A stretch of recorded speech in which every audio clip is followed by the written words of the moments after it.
Hey everyone, this is Kim, and if you're new here at Stone's Hill Homestead, I am here making a chicken and dumpling casserole, gluten-free today.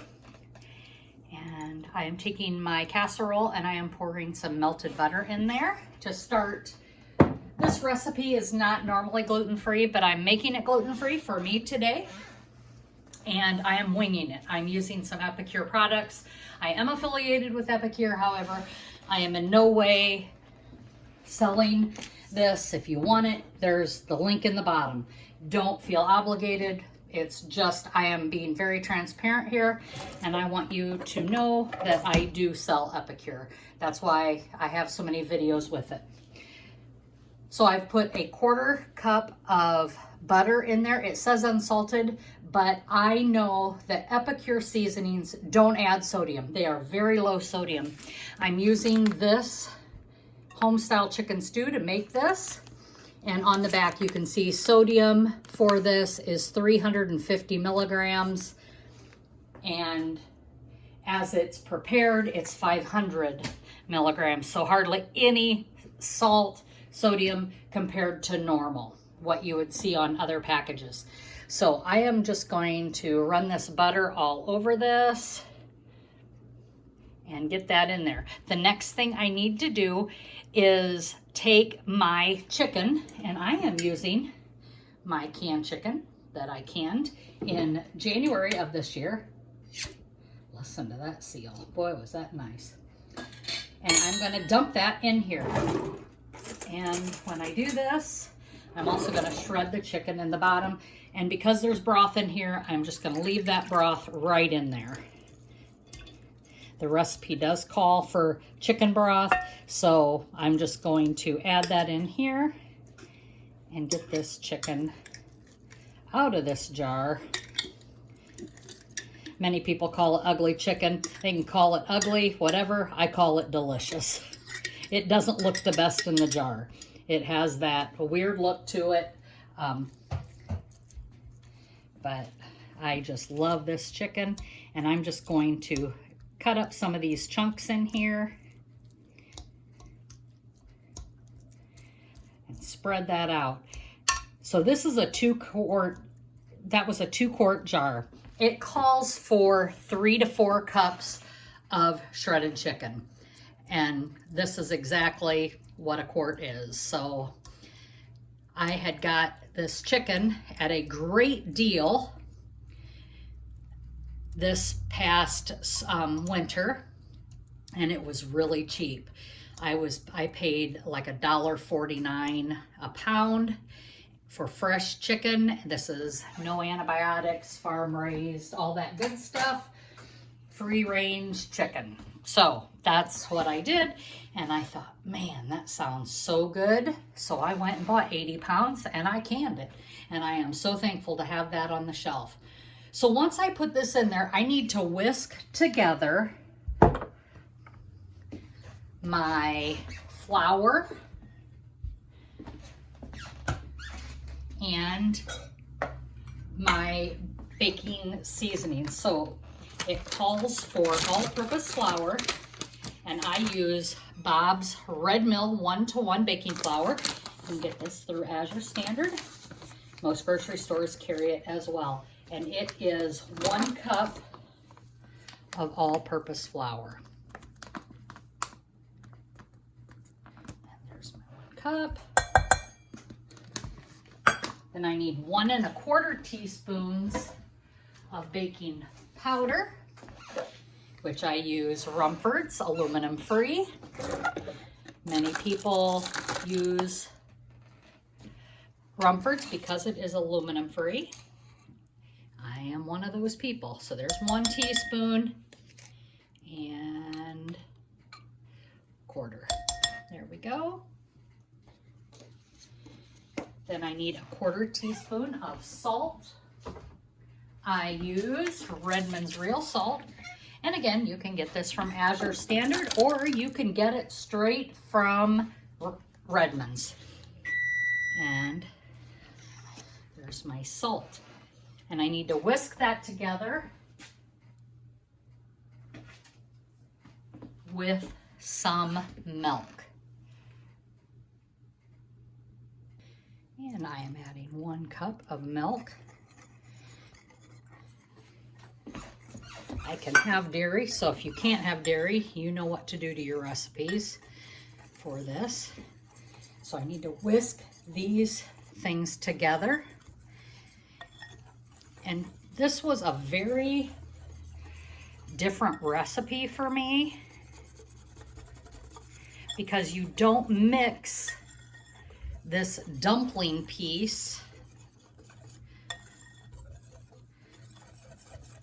into the chicken once you get going. So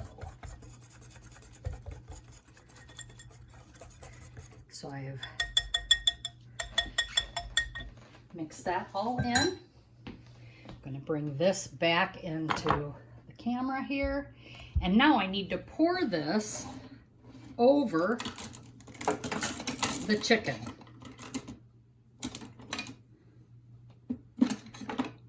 Well, if I can find, there we go. And it says gently, pour it over this gently. And you're just going to pour that over just like this to cover all that chicken.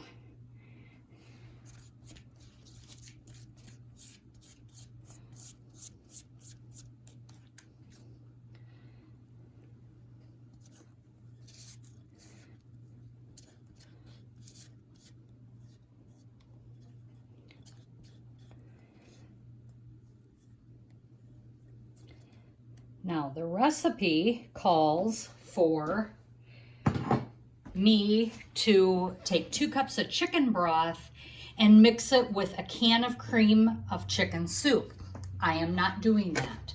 I am taking my 2 cups of bone broth that I canned in February when I made my bone broth. I am going to take that and mix it with the Epicure mix, because the Epicure mix is it's that cream of soup consistency, if you will. I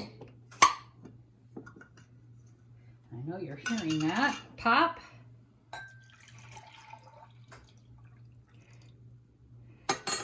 And I'm going to mix, I'm going to pull this out of the view again, in with this 2 cups of broth.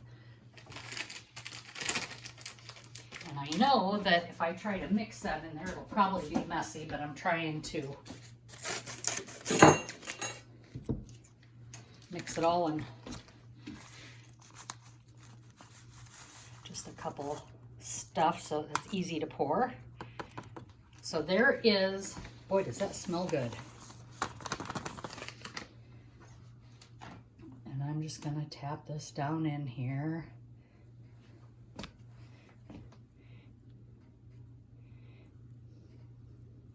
don't know why I tried to do it in a too small container, because you know what's going to happen. So I'm going to make a mess, and I don't want that. It's bad enough as it is. I'm going to grab me a different bowl. I'm just going to dirty another bowl because that's just what I do. Get that into a different bowl. We're going to stir that up. Get this scraped out of there so I get all the goodness. I don't know why I try to do things to save on doing dishes, because I end up making a bigger mess than had I just done what I was supposed to do to begin with. And that's dirty up a bowl. So I'm going to whisk this up. Now, at this point, you could add the chicken stew recipe on the back of the package of the Epicure. It calls for me to add peas and carrots, you know, and I could very easily do that. I really could. I just don't want to. I want this like a chicken and dumpling, and that's just what I want. Now, some people would want peas in this, you know, and it does sound good, but I'm just not going to do that today. And then according to the original recipe for making chicken and dumpling casserole, you would just pour this over this, or that chicken broth and cream of chicken soup over this. Well, I'm not doing that. I am just gonna pour this now over the chicken and dumpling. And there we go. So there it is. That's it. That will go into my 400-degree oven, and that's gonna bake just like that. It's gonna thicken all that up, and those dumplings are gonna wrap up around. So I need to bake uncovered for 35 to 45 minutes until the dumplings are golden brown. When it's all done, I will be back. And look at those chicken and dumplings. Don't those look delicious? I'm gonna let those cool and set for a little bit, and then we'll do a taste test. So I'm gonna dish this up right now, and let's see how it is. It is piping hot. And it smells absolutely delicious. Grab a spoon from over here.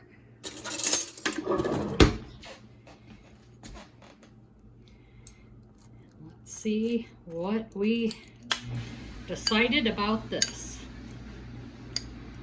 Get little bites of everything. Want to make sure I get the biscuit, the chicken, and the gravy. Go.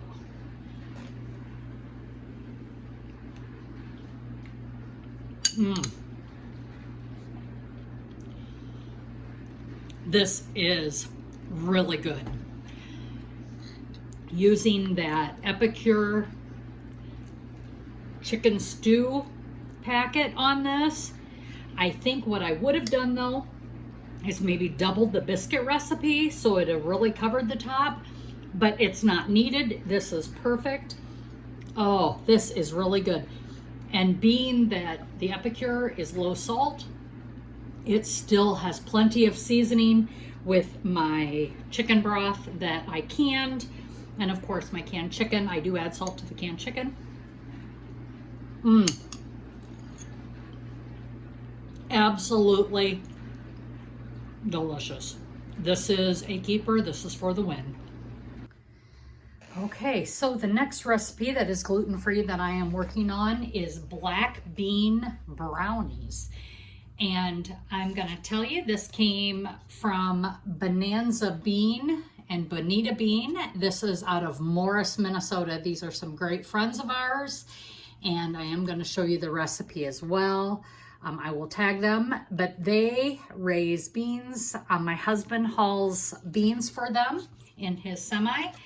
And I met them when I was on a travel assignment doing sleep studies up in Wilmer, Minnesota. And this recipe came straight from them. So let's get started. I have my Ninja blender here, and we are going to start with 15-ounce can of black beans. I believe it's a 15-ounce can. They need to be drained and rinsed. Now these beans are straight from Bonanza Bean, and my husband got some that had broken the truck, and I used them to can, and it wasn't a lot, but it was some that fell, and I picked them up, rinsed them off, and we are going to use them today. So here are the black beans right here. In with those black beans, we need to blend a 1/4 cup of semi-sweet chocolate chips with those, and 3 tablespoons of oil. You can use your oil of your choosing. I am using avocado oil today. So there's 1, 2,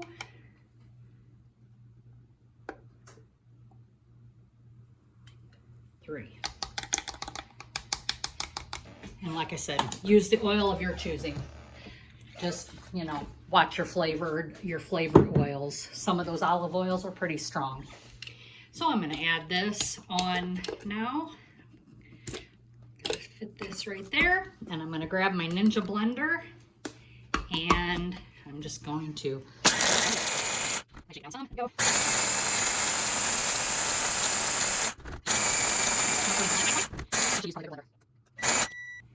So these are all processed now and nice and smooth. I'm just going to scrape off everything here. And what I didn't notice, which I probably should have looked at, was it appears that the whole recipe is done in the blender. I don't think that'll make a big difference, but if it does, I will let you know. So this has made a nice paste, as you can see right here. Here.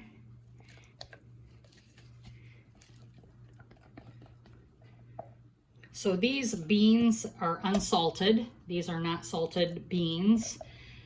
Even in the canning process, they are no salt. You can always can your green beans by adding, or black beans, or any beans for that matter, by adding seasonings. This one just does not have any seasonings in it. It was just a small batch and I just grabbed them and made them just to fill a canner. So there are my beans. The next thing I need to add is 3 eggs, and we are going to crack those in here.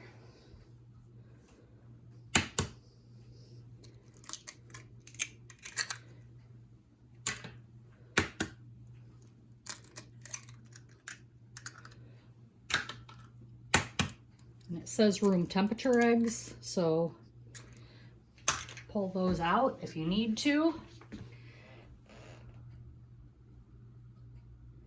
And we need to process this until smooth. But I need to add the rest of the ingredients, which is 2/3 cup brown sugar, which I've pre-measured. There's that. 1/2 cup of cocoa. And this is a 1/4 cup measuring cup that I'm using.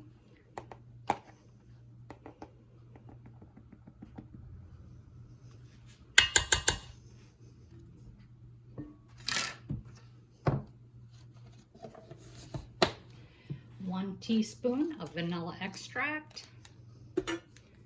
Don't need to measure. You can measure with love. You do whatever you want to do. I'm just measuring it because I'm making it for you. 1/2 teaspoon of baking powder. I'm using Rumford's, the aluminum free.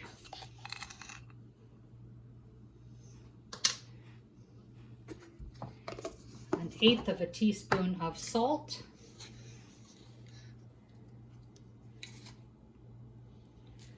There's that. And I still have another 1/4 cup of chocolate chips that I need to add once I get this in the pan. So I'm just going to go ahead and pull them out of my tin here. I've been purchasing my chocolate chips from Azure Standard, and I wasn't paying attention the last time I ordered, and I got sweet dark chocolate chips. They are absolutely delicious, but they're not semi-sweet.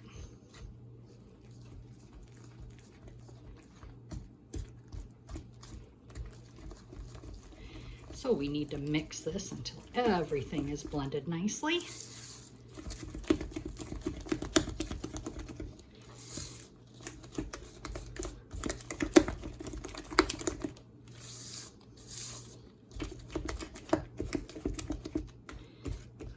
I wonder if anybody will know if there's black beans in this. I guess we'll know soon enough. Now I've made black bean chocolate cake and nobody ever knew, so. I'm just going to make sure everything is blended nicely in here.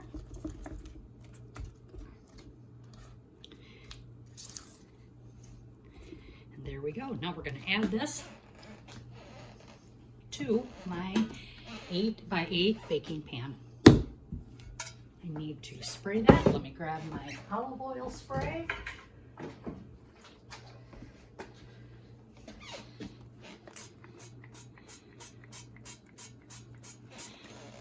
Be generous, people. Don't want stuff to stick. Saves you in the end. So I'm going to put these now in this pan.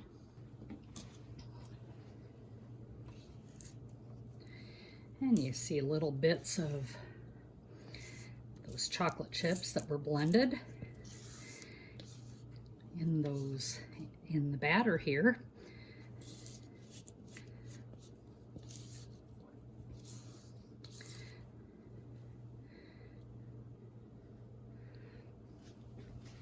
And have it. Now we'll take the rest of these chocolate chips. See what I just did? Okay, I'm not gonna do that. I'm gonna do it with my hands. I got a big old clump here. Let's see if I can get some of those out of there. Spread out. Well, it doesn't look like I'm gonna. Well, we're gonna bake them now. We are gonna bake these for 20 to 25 minutes at 350 degrees.